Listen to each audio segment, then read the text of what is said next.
આજનો ઓડિયો પરમપિતા પરમાત્માને શરણે સમર્પિત કરું છું. આપ સૌની શુભેચ્છા અમારા પર બની રહે તેવી અભ્યર્થના સ. જય શ્રીમદ નારાયણ. શ્રીમદ ભગવદ્ ગીતા અધ્યાય 10 પરમેશ્વરનું ઐશ્વર્ય. શ્લોક 4 અને 5.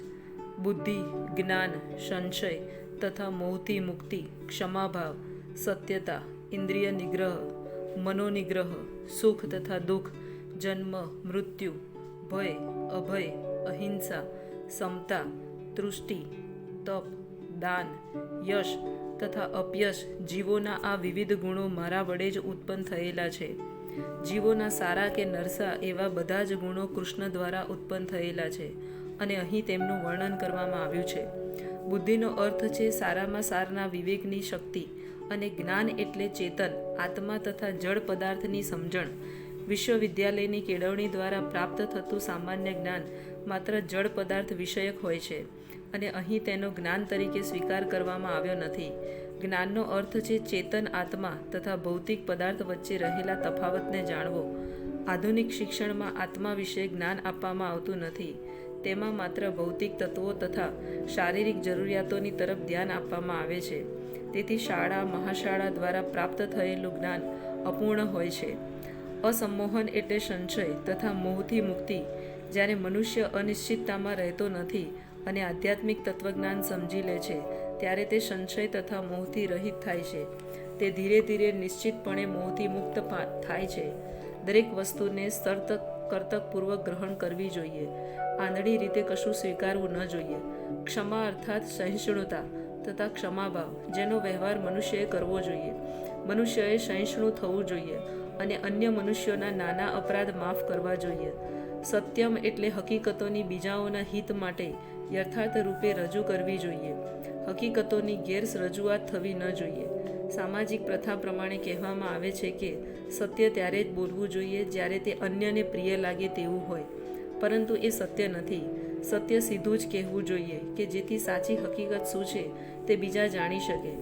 જો કોઈ માણસ ચોર હોય અને લોકોને તેના ચોર હોવા વિશે સાવચેત કરવામાં આવે તો તે સત્ય છે. કેટલીક વખત સત્ય અપ્રિય હોય છે, તેમ છતાં સત્ય કહેવામાં સંકોચ કરવો ન જોઈએ. સત્યની જરૂરિયાત એવી છે કે લોકોના હિતાર્થ હકીકતોને યથાર્થ રૂપમાં જ રજૂ કરવામાં આવે. એ જ તો સત્યની વ્યાખ્યા છે. ઇન્દ્રિય નિગ્રહ એટલે કે દમ એટલે ઇન્દ્રિયોને બિનજરૂરી અંગત ભોગવિલાસમાં પરોવી ન જોઈએ. ઇન્દ્રિયોની યોગ્ય જરૂરિયાતોની પૂર્તિ કરવા બાબત નિષેધ નથી, પરંતુ અનાવશ્યક ઇન્દ્રિય ભોગ આધ્યાત્મિક ઉન્નતિમાં બાધક નીવડે છે. માટે ઇન્દ્રિયોના બિનજરૂરી ઉપયોગ ઉપર નિયંત્રણ રાખવું જોઈએ. તે જ પ્રમાણે મનુષ્યએ મનનો નિરર્થક વિચારોથી નિગ્રહ કરવો જોઈએ. એ જ શમ કહેવાય છે.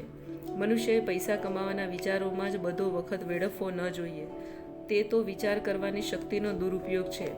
મનનો ઉપયોગ મનુષ્યની મૂળભૂત જરૂરિયાતોને જાણવામાં કરવો જોઈએ અને તેમની રજૂઆત અધિકૃત રીતે કરવી જોઈએ. શાસ્ત્રવિદો, સંતજનો, ગુરુજનો તથા મહાન વિચારકોના સંસર્ગમાં રહીને વિચાર શક્તિનો વિકાસ સાધવો જોઈએ.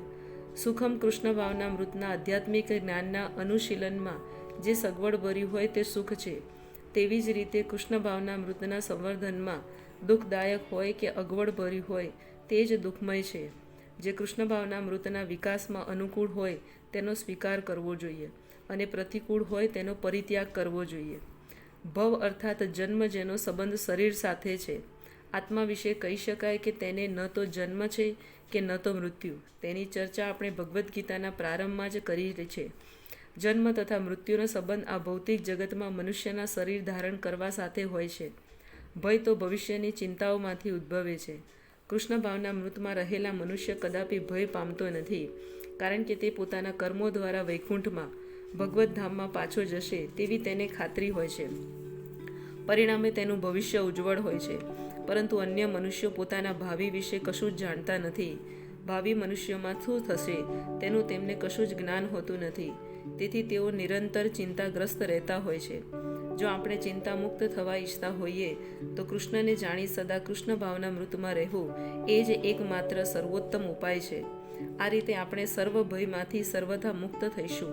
શ્રીમદ ભાગવતમમાં પણ કહ્યું છે, ભય તો આપણે માયામાં મગ્ન થવા હોવાને કારણે ઉત્પન્ન થાય છે.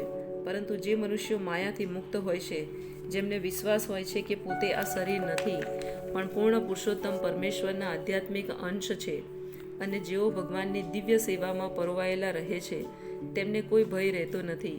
તેમનું ભવિષ્ય અતિ ઉજ્જવળ હોય છે. જે મનુષ્ય કૃષ્ણ ભાવના મૃતમાં રહેતા નથી તેમની દશા ભયાવહ હોય છે. મનુષ્ય કૃષ્ણ ભાવના મૃતમાં હોય ત્યારે જ અભયમ અર્થાત નિર્ભયતા શક્ય બને છે. અહિંસા એટલે બીજાને દુઃખ કે કષ્ટ થાય તેવું કશું કરવું નહીં.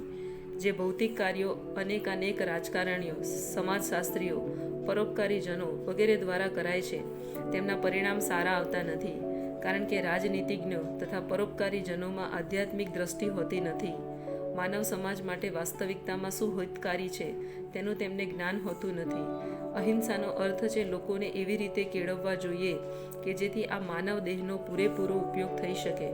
માનવ દેહ આધ્યાત્મિક સાક્ષરતા માટે મળ્યો છે, તેથી જે કોઈ આંદોલન કે સંઘ તે ઉદ્દેશને આગળ વધારવા પ્રોત્સાહન આપતો નથી તે માનવ દેહ પ્રતિ હિંસા કરનારો હોય છે. જેનાથી જનસાધારણના ભાવિ આધ્યાત્મિક સુખમાં વધારો થાય એ જ અહિંસા છે. સમતા શબ્દ એ રાગ દ્વેષથી મુક્તિનો નિર્દેશ કરે છે. કોઈમાં રાગ અને દ્વેષનો અતિરેક હોય એ બહુ સારું નથી. આ ભૌતિક જગતને રાગ દ્વેષ રહિત થઈને સ્વીકારવું જોઈએ. કૃષ્ણ ભાવના મૃતનો અમલ કરવામાં જે અનુકૂળ હોય તેનો સ્વીકાર અને પ્રતિકૂળ હોય તેનો પરિત્યાગ કરવો જોઈએ. તે જ સમતા કહેવાય છે. કૃષ્ણ ભાવના પરાયણ મનુષ્યને કશું ત્યાગવાનું કે ગ્રહણ કરવાનું હોતું નથી, પરંતુ તેને તો કૃષ્ણ ભાવના મૃતનો અમલ કરવામાં તેની ઉપયોગિતા સાથે જ સંબંધ હોય છે. તૃષ્ટિ સંતોષનો અર્થ એ છે કે મનુષ્યએ અનાવશ્યક પ્રવૃત્તિઓ કરીને વધુને વધુ દુન્વયી વસ્તુઓ એકત્ર કરવા ઉત્સુક રહેવું ન જોઈએ. તેણે તો ભગવત કૃપાથી જે મળે તેનાથી સંતુષ્ટ રહેવું જોઈએ. એ જ તૃષ્ટિ છે. તપસ્નો અર્થ તપસ્યા થાય છે. તપસ્યામાં સવારે વહેલા ઉઠવું અને સ્નાન કરવું વગેરે જેવા અનેક વિધિ વિધાનો વેદોમાં કહેલા છે. કેટલીક વખત સવારમાં વહેલું ઉઠવું બહુ ત્રાસદાયક હોય છે, પરંતુ આ રીતે મનુષ્ય જે કંઈ કષ્ટ સ્વેચ્છાથી સહન કરે એ જ તપસ્યા કહેવાય છે. તે જ પ્રમાણે મહિનામાં કેટલાક વિશેષ દિવસોએ ઉપવાસ કરવાનું પણ વિધાન છે. શક્ય છે કે આવા ઉપવાસ કરવાની ઈચ્છા ન થાય, પરંતુ કૃષ્ણ ભાવના મૃતના વિજ્ઞાનમાં પ્રગતિ કરવાના દ્રઢ નિશ્ચયને લીધે તેણે આવા શાસ્ત્રવિહિત શારીરિક કષ્ટ સહન કરવા અવશ્ય તત્પરતા દાખવવી જોઈએ. પરંતુ મનુષ્યએ બિનજરૂરી અથવા વૈદિક આદેશોનો વિરુદ્ધ ઉપવાસ કરવા જોઈએ નહીં. મનુષ્યએ કોઈ રાજનીતિજ્ઞ ઉદ્દેશથી ઉપવાસ કરવા ન જોઈએ. ભગવદ્ ગીતામાં આવા ઉપવાસને તામસી કહ્યા છે, અને તમો ગુણ કે રજોગુણમાં કરેલા કાર્યોથી આધ્યાત્મિક પ્રગતિ થતી નથી, પણ સત્વગુણમાં જે કાર્ય થાય છે તેનાથી ઉન્નતિ થાય છે. અને વેદોના આદેશ અનુસાર ઉપવાસ કરવાથી મનુષ્ય આધ્યાત્મિક જ્ઞાનમાં સંમોનન થાય છે. દાન સંબંધે કહ્યું છે કે મનુષ્યએ કોઈ ઉત્તમ હેતુ માટે તેની કમાણીનો અડધો હિસ્સો દાનમાં આપવો જોઈએ. અને એ ઉત્તમ હેતુ શો હોય? તે એ છે કે જે કાર્ય કૃષ્ણ ભાવના મૃતના ઉદ્દેશથી કરવામાં આવે એ માત્ર કોઈ શુભ કાર્ય નથી, પરંતુ સર્વોત્તમ કાર્ય છે. કૃષ્ણ શુભ હોવાથી તેમના માટેનું કાર્ય પણ શુભ હોય છે. તેથી કૃષ્ણ ભાવના મૃતમાં સંલગ્ન મનુષ્યને જ દાન આપવું જોઈએ. વેદોની આજ્ઞા અનુસાર બ્રાહ્મણોને દાન આપવું જોઈએ. આ પ્રથા આજે પણ પ્રચલિત છે, પરંતુ વેદોની આજ્ઞા છે તે પ્રમાણે તેનો વ્યવહાર થતો નથી. તેમ છતાં આદેશ એ છે કે બ્રાહ્મણોને દાન આપવું જોઈએ. શા માટે? કારણ કે તેઓ આધ્યાત્મિક જ્ઞાનના સંવર્ધનમાં પરોવાયેલા રહે છે. બ્રાહ્મણ પાસેથી એવી આશા રાખવામાં આવે છે કે તે સંપૂર્ણ જીવન બ્રહ્મ જિજ્ઞાસામાં વ્યતીત કરે. જે બ્રહ્મને જાણે છે તે બ્રાહ્મણ છે, એટલે જ દાન બ્રાહ્મણોને આપવામાં આવે છે, કારણ કે તેઓ હંમેશા આધ્યાત્મિક કાર્યોમાં પરોવાયેલા રહે છે અને આજીવિકા રળવા માટે તેમની પાસે સમય રહેતો નથી. વૈદિક સાહિત્યમાં સંન્યાસીઓને પણ દાન આપવા વિશે આજ્ઞા છે. સંન્યાસીઓ પૈસા માટે નહીં, પણ ધર્મ પ્રચારના કાર્ય માટે ઘેર ઘેર જઈને ભિક્ષા માંગે છે. તેઓ ઘેર ઘેર જઈને ગૃહસ્થોને અજ્ઞાની રૂપી નિંદ્રામાંથી જગાડે છે. ગૃહસ્થો કૌટુંબિક કાર્યોમાં વ્યસ્ત રહેવાને કારણે પોતાના જીવનના વાસ્તવિક ઉદ્દેશને કૃષ્ણ ભાવના મૃતને જાગૃત કરવાનું ભૂલી ગયા હોય છે. તેથી સંન્યાસીઓનું કર્તવ્ય છે કે તેઓ ભિક્ષુક બનીને ગૃહસ્થો પાસે જાય અને તેમને કૃષ્ણ ભાવના પરાયણ થવાની પ્રેરણા આપે. વેદોમાં જણાવ્યું છે તેમ મનુષ્યએ જાગૃત થવું જોઈએ અને આ મનુષ્ય જન્મમાં જે પ્રાપ્ત કરવાનું છે તે પ્રાપ્ત કરવું જોઈએ. સંન્યાસીઓ દ્વારા આ જ્ઞાન પદ્ધતિ પ્રદાન કરવામાં આવે છે. એટલે જ દાન સંન્યાસીઓને, બ્રાહ્મણોને અને એવા જ શુભ હેતુઓ માટે આપવું જોઈએ અને કોઈ તરંગી હેતુ માટે નહીં. યશ તો ભગવાન ચૈતન્યના કહ્યા પ્રમાણેનો હોવો જોઈએ.